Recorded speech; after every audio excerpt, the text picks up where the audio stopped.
Hola chicos, ¿cómo andan? Después de unas merecidas vacaciones, de un pequeño repaso, vamos a seguir trabajando, vamos a seguir haciendo historia.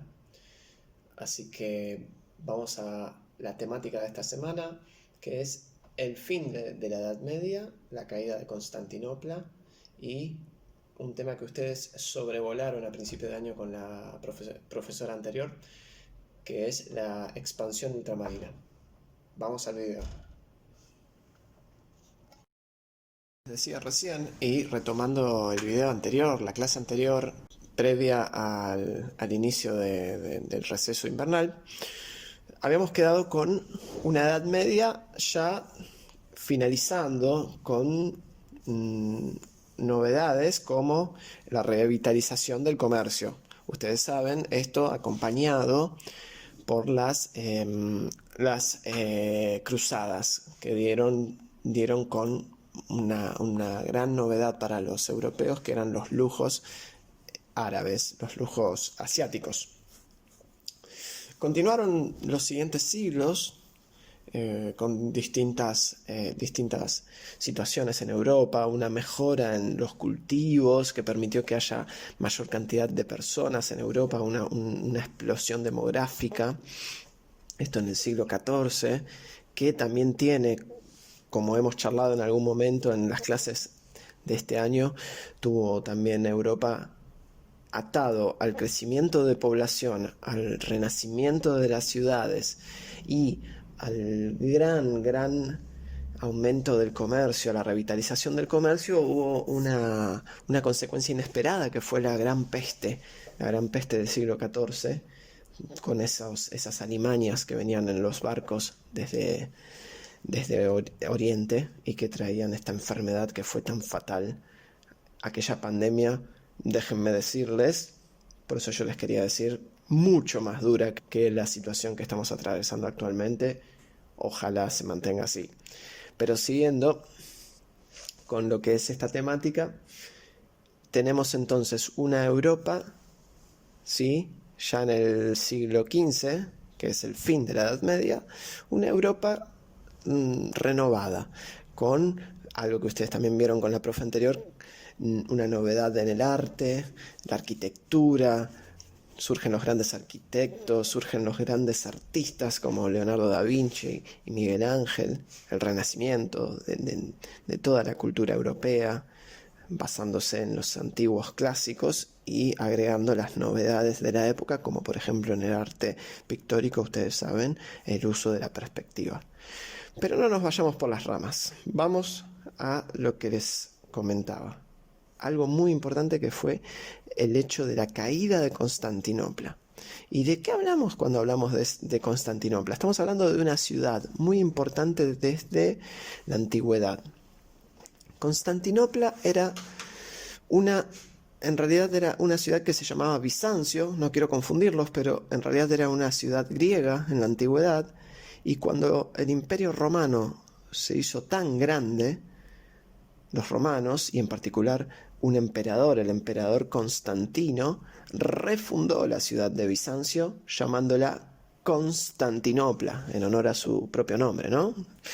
Bueno, esa ciudad es muy importante si miran el mapa porque es un estrecho que da paso al Mar Negro y conecta el mar Mediterráneo con el Mar Negro, es decir, Occidente con Oriente.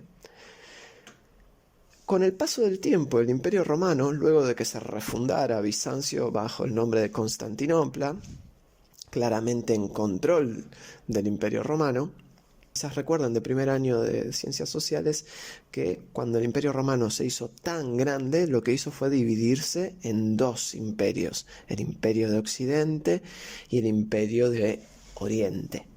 Bueno, la capital del Imperio de Oriente fue Constantinopla y la capital del Imperio de Occidente continuaba siendo Roma.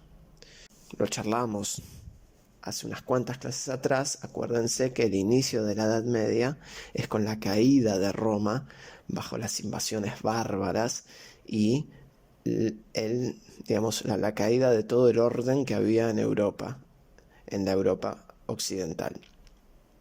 Pero Pero ¿qué pasó con Constantinopla, con el Imperio de Oriente, también llamado Imperio Bizantino? Quedó en pie. Esa antigua ciudad oriental continuó manejándose bajo formas antiguas, continuó como si fuese una parte del Imperio Romano que continuó en coma en realidad, no con el esplendor que supo tener en su momento, pero a lo largo de la Edad Media fue quedándose sola también esa ciudad. ¿Por qué? Porque comenzó a estar rodeada de, ustedes saben, un nuevo grupo muy poderoso que surge en la Edad Media, que son los islámicos, los seguidores de esta religión y de esta cultura árabe fundamentalmente, ¿sí? Los seguidores de su primer profeta en el siglo VII, Mahoma, que le da inicio a esta religión y revitaliza toda la cultura árabe en torno a esta nueva religión, al islamismo. Y si se fijan en el mapa, nuevamente Constantinopla empieza a quedar muy cerca, muy rodeada de los árabes. Con el paso del tiempo empieza, y esto lo hemos charlado, empieza el conflicto más fuerte con las cruzadas entre europeos y árabes orientales. Llegado un punto, y vamos ya al caso de la caída de Constantinopla, los árabes pasan a estar en control de una nueva dinastía, que es la dinastía otomana, ¿sí? Por su fundador, que se llamaba Osman, pero también se puede pronunciar como otomanos. Ese es el origen de los otomanos. Siguen siendo árabes, siguen siendo islámicos, y en aquel momento, en el siglo XV, muy aguerridos, muy desarrollados en la cuestión bélica. Y tomaron como decisión, como objetivo, conquistar, invadir Constantinopla. Por distintos motivos, Constantinopla tenía ciertas enemistades con los europeos, pero llegado a este punto, cuando se hizo conocido el interés de los turcos, los otomanos dan origen a la nación turca, ¿sí? Este grupo, cuando es conocido el interés de este grupo por invadir Constantinopla, piden ayuda a los pobladores de la ciudad, piden ayuda a Roma, piden ayuda al Vaticano y a los europeos. Fundamentalmente reciben buena respuesta de quienes eran los principales interesados en que no sea invadida Constantinopla. ¿Que quiénes eran? Eran los grandes comerciantes, como hemos nombrado en alguna que otra clase, los memoriosos recordarán, los grandes comerciantes que surgen con las cruzadas, que son los italianos del norte, venecianos, genoveses, milaneses. Son grandes comerciantes y mantienen una flota muy activa en el mar Mediterráneo para llevar y traer toda la mercadería que ingresaba justamente a través, como hemos charlado, de la ruta de la seda, de la ruta de las especias, teniendo en Constantinopla su principal puerto, ¿sí? Entonces son los genoveses, son los italianos del norte, y es también el Papa quienes prometen ayuda a Constantinopla, cuando en el siglo XV, a mediados del siglo XV, ya es inminente el ataque de los otomanos. Le prometen miles de arqueros experimentados, los genoveses, a los originarios de Constantinopla. Le prometen enviar muchas flotas cargadas de soldados para defender la ciudad. Inclusive contaban con algo que era su arma secreta, porque muchas veces quiso ser tomada Constantinopla y nunca podían ser derrotadas las grandes murallas que rodeaban a la ciudad y una cadena gigante que tenían también en el puerto que impedía pasar a los barcos. Y también tenían un arma secreta que era el fuego griego, un desconocido su componente, pero un líquido incendiario con el que amenazaban y quemaban todas las embarcaciones que intentaron y fallaron, que intentaban invadir Constantinopla. Pero finalmente, en 1453, Constantinopla va a volver a ser asediada por los otomanos, los árabes, los islámicos, y caerá.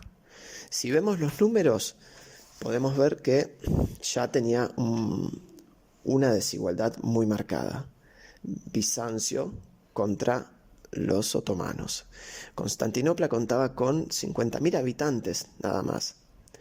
En sus mejores momentos supo tener 500.000 de habitantes. Es decir, una gran ciudad, inclusive hoy en día. Pero en aquel momento solo contaba con 50.000 habitantes, de los cuales soldados lograba reunir 5.000 o como mucho 7.000 soldados irregulares, es decir, mucha gente que no eran soldados profesionales y que sí se iban a prestar a defender la ciudad. En comparación, los turcos reunían 100.000 soldados, de los cuales 80.000 eran soldados profesionales. Ahí ya tenemos una gran desigualdad. Y aún así, Constantinopla aguantó prácticamente un mes, el asedio de los otomanos, que finalmente lograron romper las defensas de la ciudad, ingresar, destruyéndola y tomándola. Y inmediatamente también lo que hicieron fue convertir la iglesia, la antigua iglesia cristiana de Santa Sofía, convertirla en una mezquita.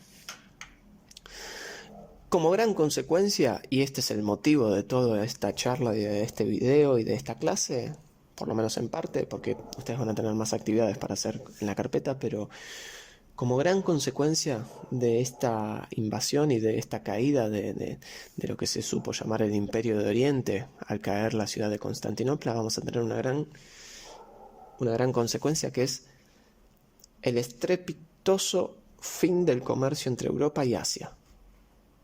Automáticamente declinó el comercio entre Europa y Asia. Al caer Constantinopla, los europeos se quedaron sin aquellos lujos, aquellas especias, aquellas sedas, aquellos perfumes que provenían desde Asia. Y esto va a motivar, como ustedes van a tener que desarrollar, pero se los adelanto, va a motivar la expansión ultramarina de Europa, buscando nuevas formas de llegar a la India, a China, a Oriente, a conseguir esos lujos. ¿Por qué? Porque los árabes, los islámicos, los turcos, impidieron ya el negocio o ponían unos precios disparatados que ya no les servían a los europeos, ¿sí? Sepan que a día de hoy Constantinopla sigue siendo la capital de lo que supo ser el Imperio Otomano, lo que es hoy en día Turquía, ¿sí? Cambio de nombre, hoy en día se llama Estambul. Hasta acá el video. Nos vemos en Classroom. Un saludo.